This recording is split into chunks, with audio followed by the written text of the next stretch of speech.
गुरुदेव शरणम गुरुदेव नमामि। आकार से लाभ, हानि का निर्णय। फेंगशुई के अनुसार भूखंड के कुछ आकार अच्छे और कुछ बुरे माने जाते हैं। अनियमित आकार के भूखंड अधिक चुनौतीपूर्ण रहते हैं। चतुर्भुजाकार और वर्गाकार आकार शुभ माने जाते हैं, किंतु इसमें मकान भूखंड के मध्य में स्थित होना चाहिए। यदि मकान भूखंड के सामने वाले भाग में बनवाया गया हो तो उसमें रहने वाले लोगों का प्रारंभ तो अच्छा होगा, लेकिन अंत में यह उनके लिए कष्टदायी सिद्ध होगा। इसके मुकाबले गोलाकार भूखंड कई तरह से अवसर प्रदान करता है। अगर वर्गाकार आकार का मकान ऐसे भूखंड के मध्य निर्मित किया गया हो तो गृहस्वामी को संपत्ति प्रदान करने में सहायता करता है। त्रिभुजात्मक भूखंड अच्छा नहीं माना जाता। न तो इस तरह का भूखंड कभी लेना चाहिए और न ही उस पर रहने के लिए मकान बनवाना चाहिए।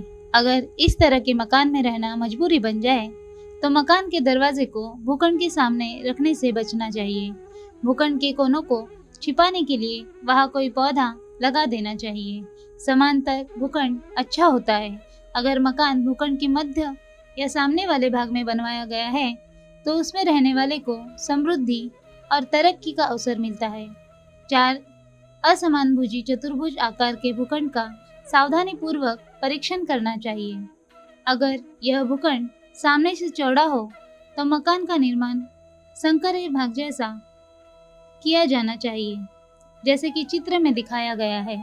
यदि सामने वाला भाग संकरा है तो सामने एक वृत्त का निर्माण फूल या ईंट द्वारा किया जाना चाहिए।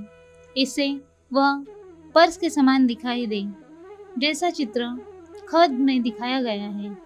सामने से गोलाकार भूखंड विकास का सूचक है। अगर भूखंड का पिछला भाग गोलाकार हो तो वहां रहने वाले संतुलित जीवन जिएंगे।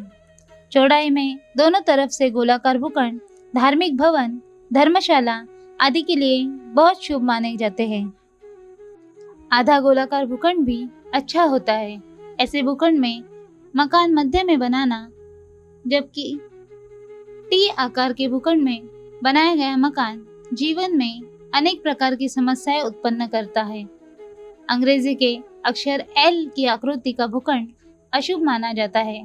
यदि किस्मत से ऐसा भूखंड मिल जाए तो उसका छोटा वाला हिस्सा मुख्य भूखंड से अलग कर देना चाहिए, तभी मकान बनवाना चाहिए। घर का निर्माण शुरू करने से पहले यह जरूरी है कि वास्तुकला के नियमों के पूरी तरह परिचित हो जाए या किसी योग्य वास्तुशास्त्री की सलाह ली जाए। चीनियों का विश्वास है कि फेंगशुई के दृष्टिकोण से दक्षिण मुखी भूखंड सर्वोत्तम होता है। ऐसे भूखंड के सामने बहुत बड़ा खुला स्थान चीनी जलवायु के अनुसार उत्तम माना गया है, क्योंकि ग्रीष्म काल में प्रवाहित वायु उत्तम और उत्साहवर्धक होती है। इसके ठीक विपरीत वह मकान जिसका मुख्य द्वार ईशान दिशा में स्थित है शुभ नहीं माना जाता, क्योंकि उत्तर दिशा से आने वाली वायु अपने साथ पीली धूल लेकर आती है। रक्षाकारी जानवर। फेंगशुई शास्त्र के अनुसार, जिस पर चीनी लोग बहुत विश्वास करते हैं, मकान के बाहर चारों दिशाओं में जानवर विद्यमान हैं जो मकान की रक्षा करते हैं। वह जानवर है काला कछुआ, लाल पक्षी, सफेद बाघ और हरा ड्रैगन।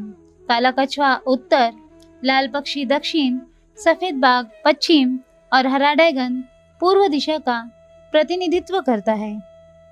काला कछुआ लाल पक्षी से ऊंचा होना चाहिए, अर्थात घर के पीछे की भूमि के सामने जमीन से थोड़ी ऊंची और बड़ी होनी चाहिए, ताकि वह घर के निवासियों की रक्षा एवं सहायता कर सके।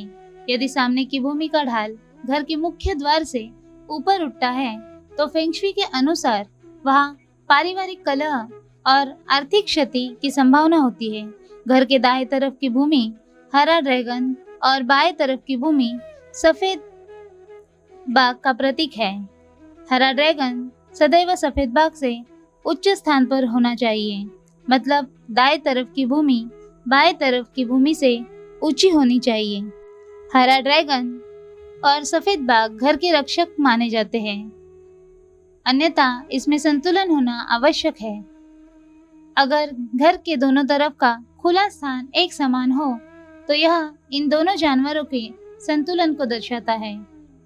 अगर अतिरिक्त भूतल या घर के एक दिशा में विस्तार किया जाता है तो परिणाम स्वरूप दूसरी दिशा का जानवर अधिक ताकतवर हो जाता है। ऐसे में उसे नियंत्रित करना मुश्किल हो जाता है। इसका प्रभाव घर के मालिक के स्वास्थ्य पर पड़ सकता है।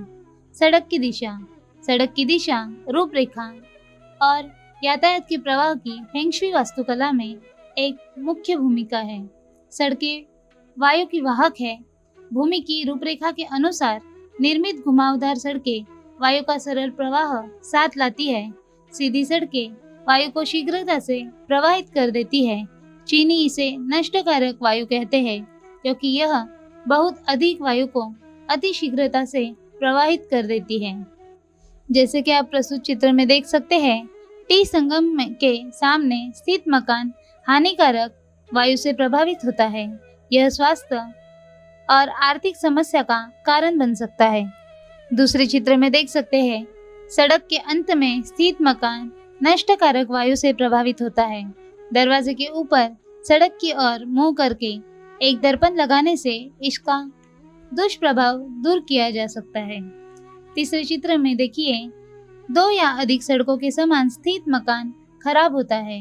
यहाँ नष्टकारक वायु का प्रभाव अत्यधिक होता है, अन्यथा इस घर के निवासी की उन्नति में बाधा आ सकती है। चौथे चित्र में देखिए, तेज मुड़दार सड़क चाकू के समान है। यह व्यवसाय की सफलता को प्रभावित करता है। पांचवें चित्र में देख सकते हैं, वी संगम के सामने स्थित मकान के निवासी स्वास्थ्य संबंधी समस्याओं से ग्रस्त रह सकते हैं। छठे चित्र में आप देख सकते हैं, 1, 3, 5 नंबर के मकान या दुकान अच्छी स्थिति में एवं आदर्श स्थल में तथा 5 नंबर की दुकान ज्यादा आकर्षक है क्योंकि उनके दरवाजे यातायात के प्रवाह के अनुरूप होने से लाभान्वित होते हैं। नंबर 2 पर विद्यमान तिरछा दरवाजा 2 दिशाओं की वायु को आकर्षित करता है। यह व्यावसायिक दृष्टिकोण से भाग्यशाली होता है। प्रवेश द्वार एवं मार्ग, मकान की बाहरी प्रवेश द्वार बहुत महत्वपूर्ण है। मकान के अंदर प्रवेश करते समय प्रवेश द्वार से ही अच्छे या बुरे भाव का आभास होने लगता है। प्रवेश द्वार चौड़ा होना चाहिए जिससे स्वस्थ वायु प्रविष्ट हो सके। प्रवेश द्वार के सामने कॉलम, खंबा, वृक्ष या किसी भी प्रकार का अवरोध नहीं होना चाहिए। यह वायु के प्रवाह में बाधक है, अन्यथा इसका प्रभाव स्वास्थ्य और उन्नति पर पड़ सकता है। लंबा और सीधा प्रवेश मार्ग हानिकारक वायु को उत्साहित कर सकता है तथा संकीर्ण प्रवेश मार्ग वायु के प्रवाह को कमजोर कर सकता है। प्रवेश मार्ग की चौड़ाई मुख्य द्वार की चौड़ाई के अनुपात में होनी चाहिए। यह न तो ज्यादा चौड़ी और न ही ज्यादा संकीर्ण। अगर मुख्य द्वार के जाने वाला प्रवेश मार्ग सरल घुमावदार रूप में हो तो यह शुभ माना जाता है। अगर मकान के किनारे से जाने वाला प्रवेश मार्ग सरल घुमावदार रूप में हो तो यह शुभ माना जाता है। मकान के किनारे से जाने वाला प्रवेश मार्ग वायु को भ्रमित कर देता है जिससे असंतुलन उत्पन्न हो सकता है। इन सब के कारण घर का वातावरण मृत तथा शिथिल महसूस होता है। पहले चित्र में देख सकते हैं, घर की ओर संकीर्ण मार्ग वायु को केंद्रित कर प्रबल कर सकता है। दूसरे चित्र में देखिए, घर की ओर चौड़ा मार्ग वायु को कमजोर कर सकता है तथा आर्थिक या अन्य उन्नति में बाधक हो सकता है। तीसरे चित्र में देखिए, यदि प्रवेश मार्ग की चौड़ाई मकान की मुख्य द्वार की चौड़ाई से कम हो तो वायु का प्रवेश कम मात्रा में होगा। इससे निवास करने वालों के भाग्य पर गलत प्रभाव पड़ सकता है। आगे चौथे चित्र में देखिए, यह एक उत्तम प्रवेश मार्ग है क्योंकि यह खुला, विस्तृत एवं सुखद अनुभव प्रदान करता है। पांचवें चित्र में आप देख सकते हैं, घुमावदार प्रवेश मार्ग अच्छा माना जाता है क्योंकि यह खुला, विस्तृत एवं उत्तम प्रभाव प्रदान करता है। वृक्ष फेंग शुई वास्तुकला में वृक्ष उन्नति प्रदान करते हैं। वृक्ष कोमल और बगीचे में सुखद वातावरण निर्मित करने वाले होने चाहिए। कुछ वृक्षों का आकार कठोर प्रतीत होता है, अन्यथा इनका त्याग करना चाहिए। बहुत ऊंचे तथा मुड़े हुए वृक्ष मकान के आसपास नहीं होने चाहिए। इस तरह के वृक्ष केवल पहाड़ी क्षेत्र में ही उत्तम माने गए हैं। पुराने वृक्षों को काटते समय सतर्कता की भी आवश्यकता है।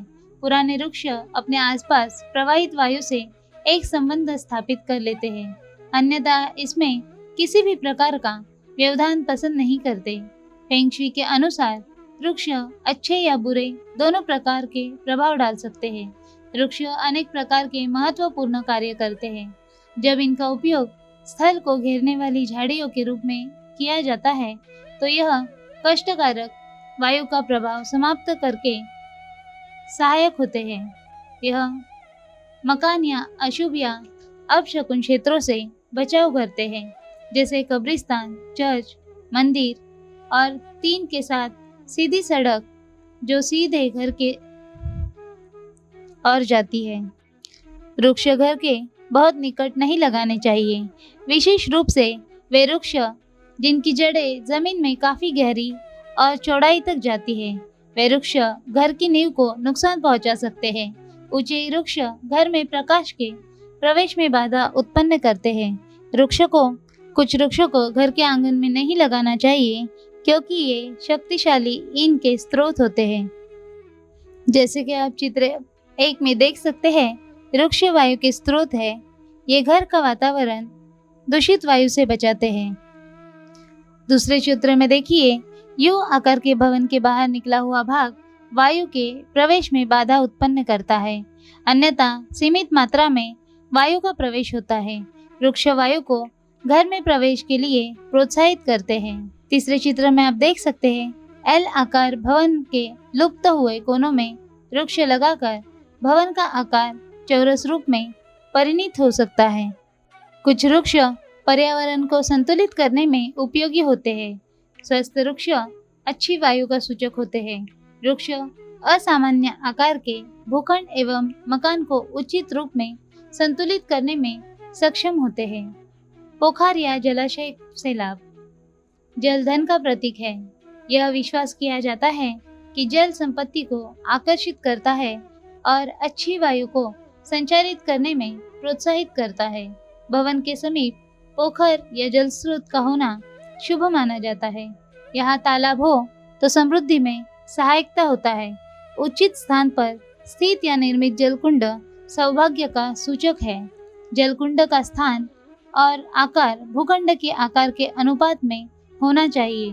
जलकुंड का उत्तम स्थान मुख्य द्वार के बाहर स्थित स्थल को माना जाता है। जलकुंड मुख्य द्वार के बहुत समीप एवं बहुत विशाल भी नहीं होना चाहिए, क्योंकि यह दुर्घटना या दुर्भाग्य का कारण बन सकता है। यह अधिक ईंन को प्रवेश करने में भी योगदान करता है, जिससे चर्म रोग और फेफड़े संबंधी रोगों को शिकायत हो सकती है। ईंन का अधिक घर में वास करने वालों की वायु कमजोर करता है तथा उन्नति में बाधा उत्पन्न करता है। तरनताल घर के पीछे स्थित होना चाहिए, क्योंकि इनमें ईंन की मात्रा अत्यधिक होती है। इसका आकार घर के आकार के अनुपात में होना चाहिए तथा घर के आकार से बड़ा नहीं होना चाहिए। तरनताल का स्वच्छ जल और निर्मल रहना चाहिए, जिससे स्वस्थ वायु का प्रवाह हो सके। जल के अंदर सड़े हुए पत्ते, प्रवाह रहित जल या मिट्टी वाला जल हानिकारक होता है। यह अस्वस्थता और दुर्भाग्य का कारण बन सकता है। भवन का आकार प्रकार। भवन की रूपरेखा प्रारंभ करने के पूर्व आसपास के वातावरण और पर्यावरण को ध्यान में रखना आवश्यक है। मकान की छत का ढाल और कोण पर विशेष ध्यान रखा जाना चाहिए, क्योंकि वर्षा के मौसम में पानी मकान के अंदर सीलन उत्पन्न कर सकता है, जिसका प्रभाव घर की आंतरिक सजावट पर पड़ता है। चीन की कमाई इमारतों की छतें काफी बाहर निकली हुई होती है, ताकि दीवारों को धूप, वर्षा और वायु से सुरक्षित रखा जा सके। गर्म प्रदेश मुख्य द्वार का दिशा निर्धारण इस प्रकार होना चाहिए कि शीतल हवा का बहाव मकान के अंदर निरंतर बना चाहिए। इससे घर का आंतरिक वातावरण शीतल और आरामदायक होता है। भवन के दाएं और बाएं स्थल पर विद्यमान हरा ड्रैगन और सफेद बाग घर की रक्षा करते हैं। अगर मकान की दोनों दिशाओं में निर्मित भवन अनुरूप आकार के हो तो सामंजस्यपूर्वक वातावरण का निर्माण होता है। मकान में अतिरिक्त भूतल का निर्माण या विस्तार मकान के एक ओर किया जाता है तो इससे एक जानवर अत्यधिक शक्तिशाली हो जाए, ऐसे में उसे अनियंत्रित करना कठिन हो सकता है। मकान की चौड़ाई उसकी गहराई की तुलना से अधिक होनी चाहिए ताकि जीवन में स्थिरता बनी रहे। लंबा और पतला मकान निराशा और श्वास संबंधी विकार का कारण हो सकता है। ज्यादा चौड़ाई वाला मकान जिसमें मुख्य द्वार के एक तरफ गोल खिड़की लगी हुई है, समृद्धि और प्रतिष्ठा में वृद्धि कारक होती है। भवन की ऊंचाई बाजू वाले मकान की ऊंचाई के अनुपात में होनी चाहिए। अगर पीछे के मकान की ऊंचाई कुछ अधिक हो तो वह शुभ माना जाता है क्योंकि यह सुरक्षा प्रदान करता है। यह मकान 2 मंजिले भवनों में बीच में स्थित होना चाहिए। इससे वायु का सहज प्रवाहित होता है। संपूर्ण भवन के लिए फेंग शुई का सिद्धांत भूखंड से संबंधित सिद्धांतों के अनुरूप है। वर्गाकार, आयताकार और गोलाकार भवन उत्तम माने जाते हैं। ऐसे कुछ आकार यहाँ दिए जा रहे हैं। आप पहले चित्र में देख सकते हैं 2 बहुमंजिलीय इमारतों के मध्य स्थित भवन निवासियों के लिए आर्थिक कष्ट का कारण बन सकते हैं। दूसरे चित्र में देख सकते हैं ये आकार उत्तम है क्योंकि ये पृथ्वी और स्वर्ग के प्रतीक है। तीसरे चित्र में आप देख सकते हैं एल आकार के भवन शुभ नहीं होते क्योंकि इसमें मकान के एक भाग का अभाव होता है। प्रकाश की व्यवस्था करके इसे संतुलित किया जा सकता है। चौथे चित्र में देखिए यू आकार के भवन भी शुभ नहीं होते। यदि भवन का मुख्य द्वार यू आकृति के अंदर स्थित हो तो यह विवाह संबंधों यानी दाम्पत्य जीवन के लिए दुर्भाग्यशाली होता है। फूल या पौधे की कतार या झाड़ी लगाकर इसके आकार को संतुलित किया जा सकता है। पांचवें चित्र में देख सकते हैं यह आकार असंतुलित है, अन्यथा यह इसके निवासियों के स्वास्थ्य पर बुरा प्रभाव डाल सकता है। छठे चित्र में देख सकते हैं छोटे प्रवेश द्वार वाले मकान इसके निवासियों के स्वास्थ्य और वित्तीय संबंधों पर बुरा प्रभाव डालते हैं। दोनों तरफ वृक्ष लगाकर इसका समस्या निवारण कर सकते हैं। सातवें चित्र में आप देख सकते हैं आग्नेय और वायव्य दिशा में भवन का बाहर निकला हुआ भाग शुभ माना जाता है। ईशान और नैऋत्य दिशा में इस तरह का कोई निर्माण नहीं होना चाहिए। आठवें चित्र में देखिए ये आकार भाग्यशाली है। नवें चित्र में यह आकार न भाग्यशाली है और न दुर्भाग्यजनक। 10वें चित्र में यह आकार उत्तम है। घर का प्रवेश द्वार तिरछी दीवार पर स्थित नहीं होना चाहिए। 11वें चित्र में देखिए यह आकार उत्तम नहीं है। इसके निवासियों के लिए यह कई प्रकार की समस्याएं उत्पन्न कर सकता है। 12वें चित्र में आप देख सकते हैं इस प्रकार के भवन का प्रभाव एल आकार के भवन के समान होता है। 13वें चित्र में आप देख सकते हैं इस आकार के भवन दुर्भाग्यशाली होते हैं। गहराई जितनी अधिक होगी समस्याएं उतनी ही अधिक होंगी। 14वें चित्र में देखिए टी आकार का मकान अच्छा नहीं होता। इसका ऊपरी भाग इसके निचले भाग से अधिक चौड़ा नहीं होना चाहिए। 15वें चित्र में आप देख सकते हैं क्रॉस आकार का भवन निश्चित रूप से दुर्भाग्यशाली होता है। इससे इसके निवासियों की संपत्ति का जल्दी नाश हो जाता है। आज के इस अध्याय में इतना ही। धन्यवाद।